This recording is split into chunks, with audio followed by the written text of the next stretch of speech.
देते रहते हैं। ये मैं ऑस्ट्रेलियन की बात कर रहा हूँ सर। मैं आपको उसका हल जी मैं सर आपको आपकी वीडियो में सर मैं बताता हूँ आपको। जो रिपीट ब्रीडर्स होते हैं ना सर, जो आपके नहीं ठहर रहे होते, ये हर फार्म पे ही होते हैं, हमारे पास भी हैं।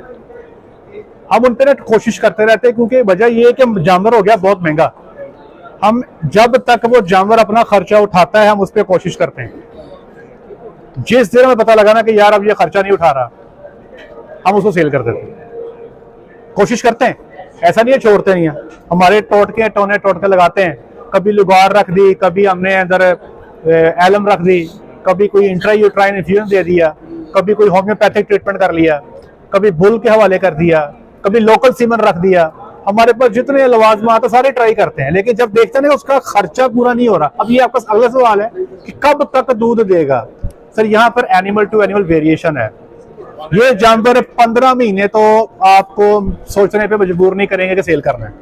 15 महीने तो ये अपना ब्रेक इवन से नीचे नहीं आते। अगर आपकी खुराक अच्छी है ना, 15 महीने दूध नहीं कम करते। ये आपको ना जी 20 से ऊपर रखेंगे, लेकिन उसके बाद फिर इनका डिप आता है। कुछ जानवर आपके एक्स्ट्रा ऑर्डिनरी होते हैं, इवन के 20 महीने के बच्चा देने के बावजूद 20+ पे चल रहे होते हैं। तो वहां पे फिर हमारी कोशिश भी उस तरह ही होती है। जब देखा कि यार ये 12-13 लीटर पे आ गई है, मैंने कल रात वीडियो लगाई है कि हमारे पास ये कोई जानवर कलिंग के अवेलेबल है, कोई लेना चाहता तो ले ले। किसी ने अगर किस्मत आजमानी है, कसाईयों के रेट पे मिल जाएंगे। आपने कटवानी है, आप ले लो। हाँ जी, क्या रेट है सर? वो एनिमल्स की आप वीडियो देख लें सर, वो 1.5 से 2.25 के बीच में प्योर डच है। ये कौन से फार्म है? ये उधर है चकवाल में। इसका नंबर मिल सकता है? ये नंबर, ये डॉक्टर साहब से रब्ता कर लें। ये उसामा साहब है, इनसे रब्ता कर लें। इनका मैंने नंबर दिया है। ये आपको जानवर दिखा भी देंगे, सब कुछ बता भी देंगे। ठीक है जी। ये वकास साहब नहीं है, उसामा साहब है। नहीं, वकास साहब की बात कर रहे हैं, उनका नंबर नहीं देना वो, क्योंकि वो कॉल जवाब देते हैं कि क्या करें। जी सर, जी माइक दीजिए। इंटरनेशनल फार्मूला है। हाँ जी, कि जो वंडा है हाँ। वो मिल्किंग के टाइम्स डिवाइडेड बाय 3 देना होता है। लेकिन ये जो ऑस्ट्रेलियन है, इनको कई वीडियोस में आपने कहा हुआ है कि डीएम का ड्राई मैटर का 50% देना है, जो कि बाय 3 अगर डिवाइड करें उससे काफ़ी ज़्यादा हो जाता है। तो कौन सा इसमें मैं बताता हूँ सर। ये जो है ना रूल जो आपको बताते हैं कि 3 किलो दूध पे 1 किलो अंडा दे दें, हाँ। ये उस बंदे के लिए है जिसको न्यूट्रिशन की समझ नहीं है। मेरी बात समझ रहे हैं आप? हर बंदे को ना ये कैलकुलेशन ड्राई मैटर की करने नहीं आती, और ना ही हर बंदे को मेरी ये बात समझ ही आती है। जिसको समझ नहीं आती ना, मैं उसको इस तरह समझाता हूँ। अगर आपने दूध लेना एवरेज, तो आप 3 किलो दूध पे किलो अंडा दे दो। अगर आपने ऑप्टिमम दूध लेना है, 2.5 किलो पे किलो अंडा दे दो। तुसी चौथे गेयर चे दूध लेना तो 2 किलो पे किलो दूध वंडा दे। मैं ना जो लीटर मतलब जो बंदे अंडरस्टैंडिंग नहीं करते ड्राई मैटर्स की, मैं उनको ऐसे बताता हूँ। वैसे तरीकाकार सुनना है। तरीकाकार क्या है? तरीकाकार ये ज्यादातर हमारे जो डेयरी सेटअप है ना जी, वो 50-50 पे चल रहे हैं। 50% वंडे से, 50% फॉरेस्ट से। जहां पर थोड़ा सा दूध कम होता है ना सर, गाय को बच्चा दिए 9-8 महीने हो चुके, दूध नीचे रह गया 22-23 किलो, वहां पे फिर हम 45-55 कर देते हैं। 45 अंडा, 55 फॉरेस्ट। जो जानवर हमारा चौथे गेयर में दूध दे रहा है ना, हमारे कुछ भाई वहां पे 55 अंडा भी कर देते हैं। लेकिन हमने ये देखा अगर आप 50-50 रखते हो ना, तो जानवर डोलता नहीं, तो जानवर कायम रहता है। मतलब ये ऐसी समझ लें कि 70 तुझी चलानी है 60 से, तो 70 चलानी 100 से। फर्क तो है ना जी। आप समझ लें कि 70 को अगर आपने 50-60 पे चलाना है, तो ये वही 50-50 वाला हिसाब है। गाय कंफर्टेबल रहती है। ठीक है। हाँ। दूसरा जो फीड है, जो राशन बनाते हैं, उसमें जो तूरी का इस्तेमाल है वो कितने % होना चाहिए? क्योंकि जितना वो बढ़ाते हैं वो दूध भी कम होता है। देखिए मैं बताता हूँ, गर्मी के मौसम में तो कई दफा ऐसे भी होता है कि तूड़ी हम नील कर देते हैं समटाइम्स, या बिल्कुल पाइया आधा किलो रह जाती। गर्मी के मौसम में तो ऐसा भी होता है, क्योंकि जानवर गर्मी की वजह से ना वंडा कम उठाना कम कर देते हैं, फीड इंटेक कम हो जाती है गर्मी की वजह से। वहां पे तो कई दफा तूड़ी बिल्कुल थोड़ी सी भी रह जाती है। सर्दी में होता ये है कि जानवर का जो है ना पेट ही नहीं भरता। हमने ये हिसाब लगाया था एक दफा, तूड़ी के बगैर सारा 55 किलो साइलेज खाया है गाय। अच्छा। हाँ जी, 55 किलो। अच्छा। तो हमने फिर क्या किया, उसको 45 पे करके साथ में 3 किलो तूड़ी डाल दी। अच्छा। दूध उतना ही रहा। अच्छा। दूध उतना ही रहा, लेकिन मैंने अपना साइलेज सेव कर लिया। अब क्या हो, अब हुआ क्या, 55 किलो पे वो उसने वेट गेन करना था, उन्हें मोटी होना थी, दूध उसका उतना ही रहना था। तो इसलिए सर्दी के मौसम में हमारे कुछ सेटअप ऐसे भी हैं जहाँ पे 4 किलो तूड़ी भी डाल देते हैं। अच्छा। क्योंकि हम 45 किलो से ऊपर साइलेज को खिलाना नहीं चाहते, जिसका 30% ड्राई मैटर है। सही। उसके ऊपर जाते हैं ना तो फिर मोटी बहुत होती है, और आपको पता साइलेज महंगा कितना है। सही। 10 किलो साइलेज का मतलब 150 रुपया कम से कम है। तो इसमें जो वजन की आपने बात की है, इसमें जो ऑस्ट्रेलियन है उसका आइडियल वेट क्या होना चाहिए? 600 किलो या 600-700 के दरमियान होना चाहिए? सर हमारी कोशिश होती है पहला सुबह लें 550 से 650 पे, पहला सुबह। लेकिन जैसे ही आप सेकंड थर्ड में जाओगे ना, ये 700 750 की हो जाती है। हो जाती है, तो उसमें कोई हर्जा नहीं। नहीं कोई हर्ज नहीं, ये इसका एडल्ट बॉडी वेट है। सही है। ये 700 की हो जाती है आराम से, आराम से। और इनके गर्मी का क्या हाल है? गर्मी का वही हाल है जो आपका पानी। देखें आपकी गर्मी का हाल क्या है, एसी। सही। कभी किसी को लस्सी पी के गर्मी ना लगी हो, गर्मी लगी हुए तो पैनाडोल की गोली खाती हुए कभी? लस्सी पीते थोड़ी देर होती है, साड़ी देनी होती है ना 3-4 मिनट क्या जी, कभी किसी को गर्मी लगी हो, उन्हें क्या, तो पैनाडोल की गोली खा लो, गर्मी लगन रही है, बुखार उतर जाएगा। सर गर्मी का एक ही हाल है, जो इस्लाम ने भी यही दिया है कि बुखार को क्या उतारता? पानी, शावर, पंखे। तो शावर मतलब 10 मिनट घंटा और 10 मिनट की रेशियो, यानी 10 घंटा पंखा और 10 मिनट शावर? सर ये ना वेरी करता है मौसम के हिसाब से। जून जुलाई की बात करें, जून जुलाई के अंदर हम इसका थोड़ा सा डिस्टेंस ना बढ़ा देते हैं। अच्छा। अरे एक चीज़ बताऊँ आपका, सबसे इम्पोर्टेंट चीज़ क्या है, अगर आपने चेक करना ना, आपका जो भी टाइमिंग है, आपकी 5 मिनट है, 3 मिनट है, अपने जानवरों को देखें, रैंडमली टेम्परेचर ले लें 4-5 जानवरों का। सही है। अगर 104 पे जा रहा है, आपको इसको चेंज करना पड़ेगा।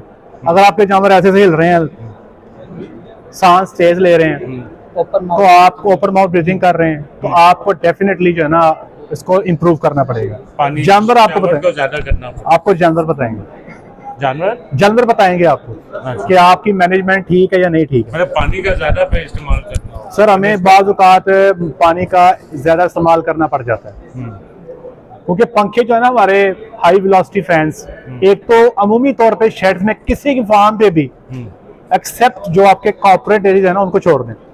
हमारे कमर्शियल सेटअप्स में अक्सर पंखे पूरे नहीं होते, जहाँ पे 14 लगने वहाँ पे 6 लगे हैं, जहाँ पे 20 लगने वहाँ पे 12 लगे हैं। अक्सर सेटअप में मैंने ऐसे ही देखा है। तो ये एक पंखे की थ्रो 30 फुट के लिए काफी होती है? अगर कंपनी क्लेम करती है ना आपको 50 फुट, तो मैं कहूँगा 40 पे लगाओ गर्मी के जुलाई अगस्त में। लेकिन इसका भी एक हल है, एक ना मीटर मिलता है आपको जो एयर की वेलोसिटी को चेक करता है। आपने शेड के तमाम अतराफ में चेक करना है कि एयर वेलोसिटी कितनी है। तो मैं रिकमेंड करता हूं कि कम से कम 2.5 से 2.6 मीटर फी सेकंड आपके शेड के तमाम अतराफ में हवा चल रही हो और शेड से अंधेरा हुए। हमारे शेड ना जब बनाने शुरू किए ना लोगों ने, तो एक दफा बिल्कुल ही उठा दिए, 35 फुट ऊंचे करते, साइडों से 17 फुट कर दिए कि जी हमारी वेंटिलेशन बेहतर होगी। लेकिन शेड रोशन हो गया इतना, उसमें मतलब आप ऐसे समझ लें घर के अंदर वो कमरा जो बिल्कुल अंदर होता है, जहां सुबह 9 बजे भी आपको बटन चलाना पड़ता है, बल्ब चलाना पड़ता है, वो सबसे ठंडा होता है। ऐसे ही है। तो जब आप शेड के अंदर दाखिल हो ना, तो ये मोबाइल की जो ब्राइटनेस ऑटो पे लगाई होती है आपने, तो अभी ब्राइटनेस घटनी चाहिए है कि यार अभी यहाँ पे थोड़ा सा अंधेरा है तो इसकी ब्राइटनेस मैं कम कर दूं। आप देखिएगा कि आपका जानवर, आपको वहां पे हीट स्ट्रेस मैनेजमेंट आसान हो जाएगी। हमारे वो शेड जहाँ पे साइडों पे जो डिस्टेंस है ना वो 11 से 13 फुट है, और छत दोनों तरफ से पिलर से 5-5 फुट बाहर निकली हुई है। वहां पे हमने देखा है कि मैनेजमेंट बड़ी आसान है। क्योंकि मैं खुद कंस्ट्रक्शन से हूँ, तो ये निशात और उमर और ईस्टर्न ये तीनों मैंने ही बनाए हैं, कहीं वहाँ पर इंजीनियर था। ठीक है, इसका मुझे काफी तजुर्बा है। फिर तो आप मेरी बात को पिक कर रहे हैं अच्छे से। बिल्कुल ही ठीक है, अनयूज कॉल फॉर वो चीजें। लेकिन हल वही है जी, जानवर बताएगा आप। अच्छा, इसमें जो ये आते हैं मुख्तलिफ फीड्स के, MX का आता है कूलेंट, और ये जैसे गाड़ियों में नहीं आते कूलेंट, ऐसे लिक्विड निकाले हुए हैं, जी जी, इनका कोई है फायदा या कभी एक्सपीरियंस? ब्रदर बड़ा कुछ करके देखा है, विटामिन C खुरलियां से पा लिया। ठीक है जी, बड़ा कुछ करके देखा है, इनसे कोई नहीं। लेकिन जो मेजर फर्क डालता है ना वो हवा है। वो आपका शेड की हाउसिंग, आपका पंखा शावरी डालता है। दूसरा ये जो तारा मीरा कहते हैं कि तारा सर मीरा मैंने कहा बड़ा कुछ करके देखा है, बड़ा कुछ करके देखा है, ठीक है। सिर्फ यही हाल है। अगर तो आपने प्रोडक्शन सही लेनी है। अच्छा, मेरा एक फाइनल सवाल ये है कि जो ये फार्म की पली हुई गायें होती हैं ऑस्ट्रेलिया में, ये क्योंकि फिक्स राशन में होती है, फिक्स इनका सब कुछ होता है, इन पर देसी टोटके नहीं आजमाए गए होते, तो इनमें अगर देसी टोटके आजमाए तो ये फर्क देखती है या नहीं? देखिए भाई, देसी तोड़ के आजमाने क्यों है? मुझे एक बात बताएं, माशाल्लाह ये 40-50 लोग यहाँ मौजूद हैं। तो जब रिपीट मेरा- आते हैं मेरा ना, सवाल है सर। जब दवाइयाँ जवाब दे जाती जी, हैं मैं तो बता- बंदा कहता है चलो सर मैं बताता हूँ, ये इतने लोग माशाल्लाह खड़े हैं, कितने लोग हैं जिनको जुकाम नजला होता है तो वो पेनाडोल या एंटीबायोटिक खाते हैं, या कितने लोग हैं जो देसी करते हैं? आप में से जितने लोग मौजूद हैं 95% गोलियां खाते हैं। मोस्टली यही है कि एंटीबायोटिक एंटीबायोटिक ले लो, टैबलेट ले लो, जी है ना सर। बात यह है कि इस वक्त जरूरत इस चीज की है कि हमें क्विक एक्शन चाहिए होता है फार्म पे। वो लोग जो कहते हैं ना हमने देसी करना, हम उनको मना नहीं करते, हम कहते हैं अपना देसी भी करो, नाल एलोपैथिक भी कर लो, अब दोनों क्योंकि का जानवर हाल बहुत महंगा हो गया है, इतना महंगा हो गया है कि अब उस अफोर्ड नहीं कर सकते उस पर तजर्बे करना। एक वक्त दवाई लगती है तो 5 दिन के दूध का प्रॉफिट ले जाती है, ऐसे ही है ना। ऐसे ही है। फॉर्म कितना रेकमेंड करते हैं 5 छतों वाला की कितनी हाइट होनी चाहिए? ब्रदर मैं 5 छतों वाला नहीं, मैं रिकमेंड करता हूँ ये जो ऐसी कनोपी है ना, कनोपी को रिकमेंड करते हैं। टॉप हाइट आप ले जाए 35 पे, और स्लोप गिराते गिराते आपका अगर 100 फुट का नीचे शेड है ना जी, जो आपका सिविल का काम है, तो शेड आपने 110 फुट के ऊपर कवर करना है। मतलब आपके जो फेंसिंग है उससे भी 5-5 फुट बाहर निकालें, ठीक है। और जो पिलर्स हैं साइडों वाले, मैं वो 11 से 13 फुट, 11 से 13। अगर 11 भी हो तो मुझे कोई इतराज नहीं है। मेरे पास एक फार्म है 11 फुट पे, और अल्लाह जानता है वहां पे बड़े कंफर्टेबल है। 13 फुट पे भी ठीक है, लेकिन जो 13 से ऊपर जाते हैं ना, 15, 16, 17, उधर होता ये है कि जानवरों के बंकर में धूप आ रही होती है। एग्जैक्टली। मुझे पता है धुप च गांव बैठी है, उत्ते पक्का चला के कड़ी तुसी हीट स्ट्रेस मैनेजमेंट करन रहे हो। डॉक्टर 5 छतों के लिए बताएं तो हाइट तो थोड़ा सा वो तो काफी कॉस्टली हो जाता है ना कि बंदा स्टार्ट में 100। सर वो अगर आप 5 छतों में भी करना चाहते हैं ना, तो फिर भी कॉन्सेप्ट यही है कि आपकी जो लोएस्ट हाइट ये आ गई, 5 छतों में डिपेंड करता है तो छत के नहीं पा रहे हो। अगर इजहार की छत डाल रहे हैं तो मैं आपको 35 फुट नहीं कहूंगा, आप मैक्सिमम 18 फुट पे ले जाएं, जो खुली वाली छत है, जो आपकी बनी बनाई छत आती है सीम। मैंने कहा वो तो सही है कि खुली वाली छत 18 फुट पे हाँ जी, सबसे टॉप वाली, सबसे टॉप 18 से 20 फुट हो जाए जैसे इनफ। और अगर कोई लोहे वाली पाइप वाली छत है सर उसको फिर आपको ऊपर लेके जाना पड़ेगा स्टेनलेस की शीटें होती है। जी। जो डाटेक्स की शीटें है ना, या जो आपकी स्टील की छत है, वो मैं किसी सूरत में इतना नीचे रिकमेंड नहीं करता, वो गर्म हो जाती है। सबसे अच्छी तो मिट्टी की है, वो मिट्टी की अच्छी है, मतलब उसमें आपको लपाई करनी लपाई होती है, करने के बाद ना वो काफी चौड़ी। लेकिन वो इतनी अच्छी रहती है ऐसे ही है, जानवरों के लिए कि ऐसे ही ये है। शीटें सारी, अच्छा शीटों के लिए एक आती है इंसुलेटेड, उसके अंदर थर्माकोल होता है, या तो वो इस्तेमाल की जाए। सर यहाँ पर ना सबसे लेकिन बड़ा महंगी इतनी होती है कि बंदा कहता सबसे है, बड़ा इशू पता क्या है यहाँ पे सबसे बड़ा इशू कॉस्ट है। फार्मर को बड़े हम मसाइल का हल देते हैं, लेकिन रोला मुक जाना पैसे आते आगे। दिल तो बड़ा करता है कि मैं V8 पे चक्कर लगाऊं, पर मेरे पास पैसे नहीं है तो V8 उस हिसाब पे, से रोला भी है। मिट्टी की सबसे अच्छी रहेगी। जी सर। डॉक्टर साहब 2-3 क्वेश्चन है थोड़े हाँ जी, हल्के जानवरों के, क्रॉस ब्रेड जानवरों के। हाँ जी। आपने अपनी वीडियोस में बताया G6G प्रोटोकॉल, अगर एक क्रॉस ब्रेड जानवर है और वो हीट पे नहीं आ रहा या किसी वजह से हीट मिस हो गई, तो उसको कब लगाना चाहिए ये प्रोटोकॉल या नहीं लगाना चाहिए? अच्छा, मैं इसके बारे में आपको बता दूं जनाब कि जितने भी प्रोटोकॉल है ना आपके गबन करने के लिए, हमारे यहाँ ना अमूमी तौर पे यहाँ पर लोग इंतजार कर रहे होते हैं। और दूसरा ये है कि हमारा फार्मर जो है ना, उसकी आदत है वो 10 कर अनुपोष के स्टेप लेगा। अगर मैंने भी बताया ना आपको, आप पहले गवांडी से पूछेंगे, उससे पूछेंगे, उससे पूछेंगे, ऐसे ही है। फिर आपने फैसला करना है। हमारे फार्मर भी ऐसे ही करते हैं कई सारे, जब तक वो 5-10 से पूछना है तसल्ली नहीं होती उनको। फिर कई लोग कहते हैं हार्मोन लाओ तो हार्मोन सेंसिटिविटी हो जाती है, हार्मोन से फिर दोबारा ये खुद ही, ये सारा गलत है। कई लोग कहते हैं घ्यो दे दो आपे हीट से इसका सर जी आजकल है सीजन, हमारे पास टारगेट्स ये है कि 15 मार्च के बाद में वो रिजल्ट नहीं आने जो आपको अभी मिल रहे हैं। ठीक है। ठीक है, हमारे पास जो गाय भी बच्चा दिए जिसको 45 दिन हो गए, अगर वो हीट में नहीं आई हम प्रोटोकॉल में लगा देते हैं। हम वेट ही नहीं करते। 1.5 महीना, हाँ यानी सूने के 1.5 महीने के अंदर अंदर अगर वो हीट पे नहीं आई तो प्रोटोकॉल लगा, हम प्रोटोकॉल लगा देंगे। क्योंकि मैं इस चीज में काफी लॉस करवा चुका हूँ वेट करके। सर वेट करोगे ना तो कभी भी ब्रीडिंग पूरी नहीं होएगी। नहीं होती। और दूसरी बात, गर्मी का जैसे मौसम चढ़ना है सर, जैसे ही आपका मई जून जुलाई आना है फिर हम इंतजार कर लेते हैं, क्योंकि तब प्रोटोकॉल का उतना रिजल्ट नहीं आ रहा होता, फिर पैसे ज्यादा लग रहे होते हैं, कंसेप्शन थोड़ी आती है, खर्चा एक जानवर को गबन करने का ज्यादा हो जाता है। वहां पे भी कुछ फार्मर्स ऐसे हैं जो वो खर्चा कर लेते हैं, ये फैसला फार्मर का है। सही। प्रोटोकॉल आपका जो क्रॉस ब्रीड होती है उसके वाले से भी रेकमेंड करते हैं सर प्रोटोकॉल ਜਿਹੜੀ ਵੀ ਜਿਹਨੂੰ ਤੁਸੀਂ ਗਾਂ ਕਹਿੰਦੇ ਹੋ ਨਾ, ਜਿਹੜੀ ਵੀ ਹੈ ਜਾਂ ਜਿਹਨੂੰ ਤੁਸੀਂ ਮੱਝ ਆਂਦੇ ਹੋ ਉਹਦੇ ਵਾਸਤੇ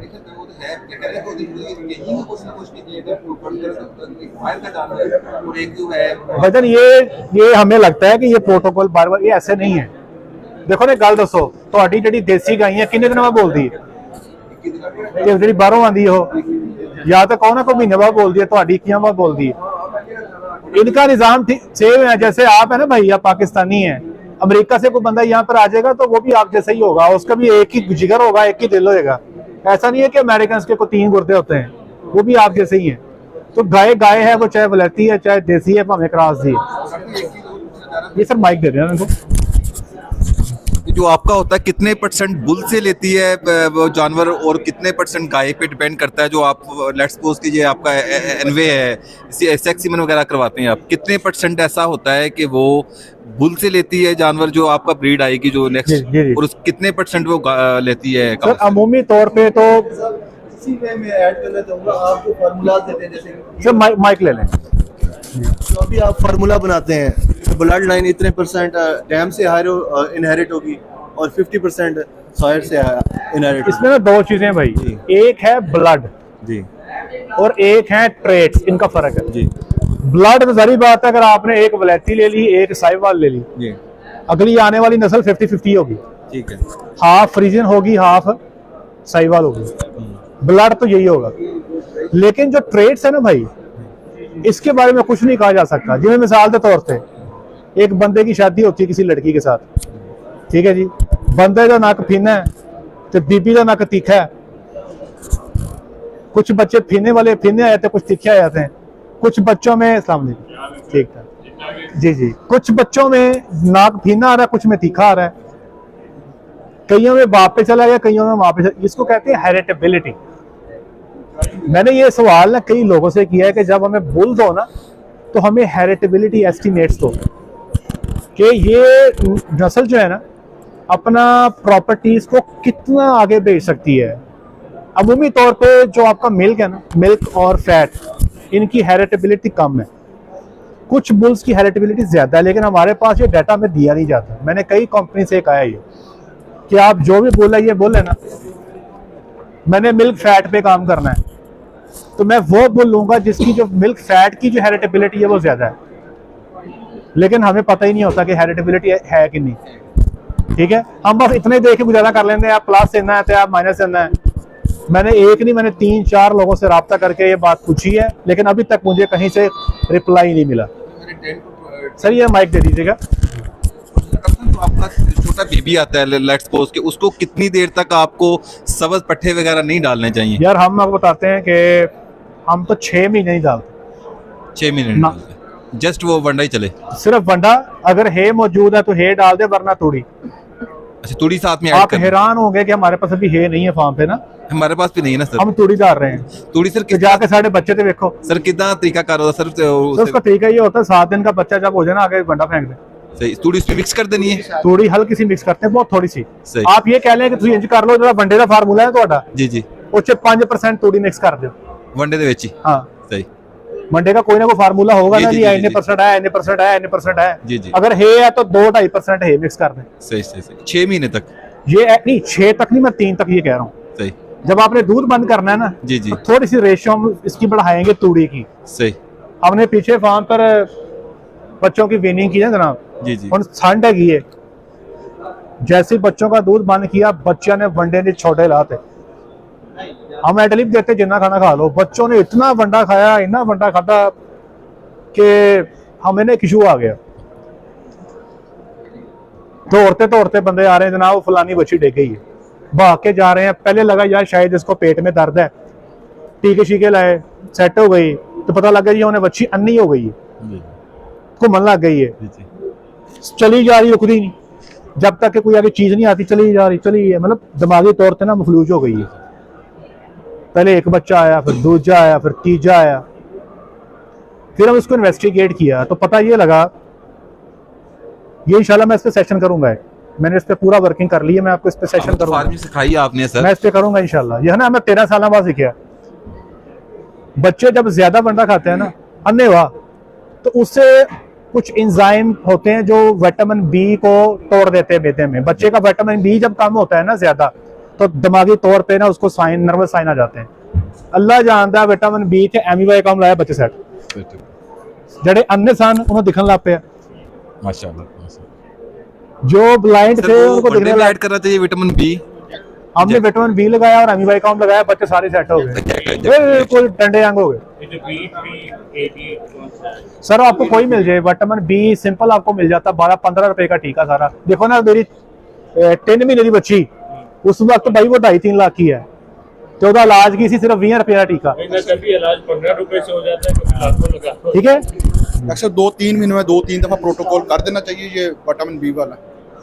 सर इसमें तरीकेकार पता क्या है, हमने अब ये किया फार्म पे, हम ना ज्यादा, क्योंकि हमारे पास इतने पैसे नहीं होते, हम जो कोशिश करते हैं कि जैसे आप लोग जितने खड़े हैं हो सकता है 4-4 महीने बाद डिवर्मिंग करते हो, हम नहीं करते, हम पैसे बचाते हैं, जिसको जरूरत हो उसको ही करते हैं। करनी कितनी देर बाद चाहिए सर जिसको जरूरत हो। आपने लास्ट डिवर्मिंग कब की थी अपनी? 2 महीने बाद। आपने की नहीं अपनी? ये जितने लोग खड़े हैं पता है ना किसने डिवर्मिंग कब की थी? सवाल है कि पता नहीं, आप लोग खालिस खाते हैं माशाल्लाह, लिशका मारन रहे हो। तो सर बात ये है कि जब आप खालिस देते हो ना तो फिर आपको मेडिकेशन की जरूरत नहीं होती। सर दूसरे सवाल का जवाब ये है कि हमने बच्चों को वीनिंग के बाद ना उनका जो कंसंट्रेट है, वंडा है, वो हमने उनको अलॉट कर दिया कि इन नहीं खाना है, ऊपर तोड़ी लाती है, ताकि वो ना ग्रेन ओवरलोड ज्यादा हो, ना ये इशू बने।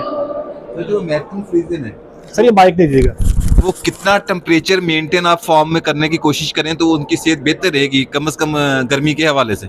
देखिए भाईजान हमने जो देखा है ना भाई, अगर आप किसी तरीके से जुलाई अगस्त में 29 से 30 से टेम्परेचर नीचे शेड का मेंटेन कर लें जी जी, ते ਤੁਹਾਨੂੰ ਤੁਹਾਡੀ मौजा ने। लेकिन हमने ये देखा कि फुल जोर लगाने के बावजूद 33-34 थे हमने, उसमें फिर डेफिनेटली स्ट्रेस लगती है उसे। फुल पंखे चला के, शावर चला के बिना जी हम 33-34 पे खड़े होते हैं। तो सर स्टेरियन फ्रीजर में थोड़ी सी कैपेबिलिटी ज्यादा है इस चीज की कि वो रिजॉल्व करने की उसकी कैपेसिटी ज्यादा है गर्मी के? मुझे लगता है कि वो थोड़ी बेहतर है, हमारा एक्सपीरियंस है, हमने ये देखा है वो थोड़ी बेहतर है। और सर डच अमेरिकन देखो ही साहब, डच की जिल्द थोड़ी सी मोटी होती है, आप देख के बता नहीं सकते। डीवॉर्मिंग है, ये प्रेग्नेंट जानवर की तो नहीं करती। सर मुझे एक बात बताएं, एक जानवर है आपका जो बीमार है, फैशियोला लग गया उसे, इतो थले उन्हें भर ली है, अपना स्वेलिंग ठीक ठाक कर ली है। सर सुन लीजिएगा, सुन लीजिएगा, बीमार बहुत ज्यादा हो गई है, कीड़े निकाल रही है जनाब, गोबर से भी, जिगर उसका काम नहीं कर रहा। आपके यार एक गब्बन अगर 4 महीने बाद डिवर्मिंग, वो मर जाएगी। जहाँ पे जरूरत है ना सर वहीं पे करनी है, अगर नहीं है शौकिया हम नहीं करते। और डिवॉर्मिंग का कई डॉक्टर्स कहते हैं कि जैसे ग्रीन फोल्डर ना दो, जी, जी। जैसे हम लोग जैसे फार्मा में साइलेज वगैरह देते हैं जी जी तो उसमें भी डिवॉर्मिंग की जरूरत नहीं होती। जैसे जितने सर अगर आप देखें ना 4 साल हो गए फार्म, हमारे पास एक सेटअप है, 4 साल हो गए हैं प्योर ऑस्ट्रेलियन फ्रीजन। उन 4 सालों में अभी तक हमने हार्डली 20 काउस डिवर्म की होंगी बस। जब आपने हर चीज खालिस देनी है, पट्टे वट के ले आके पैंट साइलेज आप उनको सिटिंग टेबल पे दे रहे हो, वंडा आपका खालिस है, फिर जरूरत नहीं रहती सर। और दूसरा मेरा सवाल है कि जब आप गाय को ट्रांसपोर्ट करते हैं, यानी एक जगह से खरीद के लाते हैं या कोई भी ट्रांसपोर्टेशन करते हैं, तो काफ़ी दूर पे इम्पैक्ट आ जाता है। मतलब अगर कहीं से ली वहाँ पे 30 लीटर कर गया है, तो यहाँ आके 15, 16, 17 पर आ जाती है। इसका कोई हल है या ये टाइम के साथ में पूरा हो जाएगा? सर देखिए जब दूध ना जी झटके लगने के बाद एक दफा कम होता है ना, तो बहुत ही कोई नस्ली किस्म की गायें होती है जो पूरा करती है, वरना झटका जो है ना कहीं आपको नुकसान तो देता है। इसीलिए हम कहते हैं फार्म पे जो फीडिंग के जर्क्स है ना उससे अवॉइड करें, वो जानवर का लैक्टेशन डिस्टर्ब कर देते हैं। जैसे ट्रांसपोर्ट करते हैं वैन में या सर जो एक है शॉर्ट टर्म स्ट्रेस, एक है long term stress. Short term stress कभी भी जानवर को अफेक्ट नहीं करती, दोपहर का वंडा नहीं पिया, राती पै गया, कोई मसला नहीं, नो इशू। इतने से नहीं होता वो। अगर ट्रैवलिंग स्ट्रेस उसने किया 24 घंटे 48 घंटे, आके 4-5 डे में कवर हो जाएगी। अगर आपका स्ट्रेस लंबा है ना, ये स्ट्रेस थोड़ा लंबा है, 15 दिन वंडा नहीं पिया, हो गया, या आधा पड़ा है, जहां पे 10 किलो पड़ना था 4 किलो पड़ा है, वो फिर आपको झटका आप फेस करना पड़ेगा। वो आपको हेल्थ की शक्ल में भी, प्रोडक्शन की शक्ल में भी, रिप्रोडक्शन की शक्ल में भी, हर तरह से आपको बियर करना पड़ेगा। तो मेरी 1-2 गायें हैं, जैसे वो मैं लेकर आया हूँ तो वहाँ पे 30 लीटर थी, बस कंफर्म थी। तो एक वो बना देते हैं ना, वो नहीं कंफर्म चेक जी। यहाँ आके उसको महीना हो गया, 15 से ऊपर नहीं जाता। नहीं, तो there is something wrong with her. अगर तो इस पे मैंने एक सेशन किया हुआ है कि जब आप जानवर लेकर आए ना, लोग कहते हैं जानवर 15 लीटर कर रहा था, 20-25 कर रहा था, हमारे पास आके कम हो गया। उस पर मैंने कोई 10-12 पॉइंट एक्सप्लेन किए हैं। अच्छा। देखिए वजह की जरा ढूंढनी पड़ेगी। डॉक्टर साहब सही कैसे सवाल लेना, ये काफी तेजी। सबसे पहले तो ये है कि मेरा कोई सवाल नहीं है जी। आज के लिए इतना ही। अपना ख्याल रखें, दुआ में याद रखें, 5 वक्त की नमाज बाद जमात अदा करें। अस्सलामु अलैकुम।